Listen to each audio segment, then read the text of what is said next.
Islamic وظائف and دعائیں۔ نبی کریم صلی اللہ علیہ وآلہ وسلم نے ارشاد فرمایا، جس شخص نے وضو کرنے کے بعد یہ کلمات کہے، اس کے لیے جنت کے 8 دروازے کھول دیے جائیں گے کہ جس سے مرضی داخل ہو جائے۔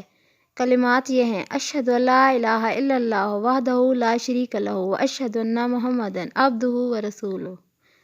ترجمہ: میں گواہی دیتی ہوں یا دیتا ہوں کہ اللہ کے سوا کوئی معبود نہیں، وہ اکیلا ہے، اس کا کوئی شریک نہیں، اور میں گواہی دیتی ہوں کہ بے شک محمد صلی اللہ علیہ وآلہ وسلم اللہ کے بندے اور رسول ہیں۔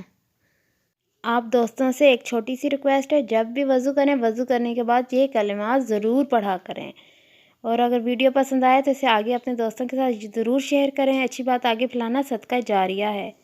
شکریہ۔